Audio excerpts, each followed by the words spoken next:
שלום לך, אלחנן מילר. שלום, בוקר. שלום, החוקר. תסביר לנו מה קורה שם בעצם. מדינות המפרץ צריכות לחשב מסלול מחדש לאור האירוע הזה. זו מלחמה שהן לא בחרו בה, הן לא מרוצות ממנה, אבל כל אחת מתמודדת בדרכה עם האיומים האלה. שמענו עכשיו. ואז הן נלחמות בתוך תוכן באנשים שמנסים אולי להילחם באיראן? אלה המדינות שבהן יש רוב שיעי או אוכלוסייה שיעית גדולה. באמת בבחריין יש בערך 2/3 מהאוכלוסייה האישית, נשלטת על ידי משפחה סונית, וראינו את התסיסה הזאת באביב הערבי. בכווית יש בערך 1/3 מהאוכלוסייה שיעית, אז יש כמובן חשש מחתרנות פנימית, אבל לדעתי יש 2 סוגי התמודדויות שאנחנו רואים היום במפרץ. אחד זה ההתמודדות של all in, כלומר האמירויות, זו המדינה שחטפה בהרבה את רוב הטילים והכטב"מים האיראנים, 1,800 פלוס כטב"מים וטילים לעבר האמירויות. בנוסף לסגירה של מצרי הורמוז, בעצם חונקים את האמירויות, גם מבחינת תיירות, גם מבחינת ייצוא נפט וגז. והמדינות האלה, אתמול שמענו את היועץ של הנשיא אנואר גרגש, מדבר כבר על הצטרפות למאמץ האמריקאי לפתוח מחדש את מצרי הורמוז, והם מבינים שכל עוד המשטר האיראני נמצא שם, אין להם חיים. אבל אתה יודע, אנחנו יושבות כאן, מדברות על העניין הזה של מתי הצטרפו, איך הצטרפו, באיזה היקף, תקופה ארוכה. מה גרם להם בעצם להמתין כך? כי זאת לא הצטרפות אמיתית. רוב המדינות יושבות על הגדר.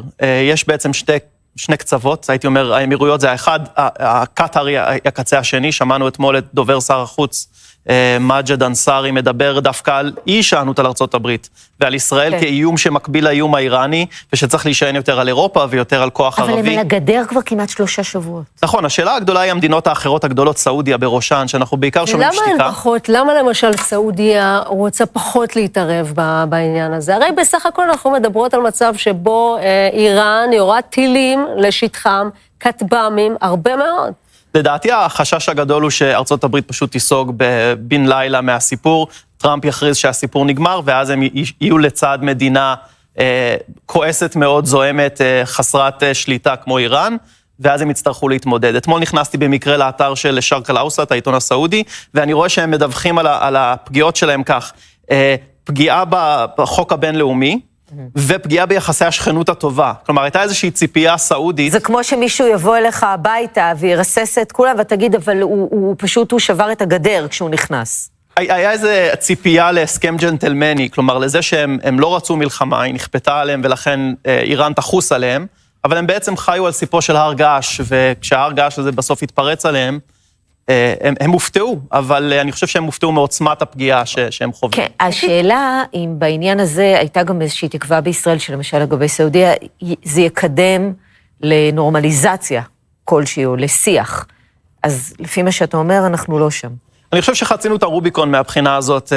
אמנם אין פגיעה נרחבת בכל אתרי הנפט, נראה שאיראן עדיין באיזשהו מקום, חוץ מהאמירויות, שוקלת שיקולי מדיניות מול סעודיה למשל, אבל אני חושב שמשהו בעצם קטסטרופי צריך לקרות כדי לראות את סעודיה. אבל השאלה אם זה יחמם, האם העובדה שאנחנו בעצם באותו צד וכולם מותקפים על ידי איראן, תרחיב את הסכמי אברהם.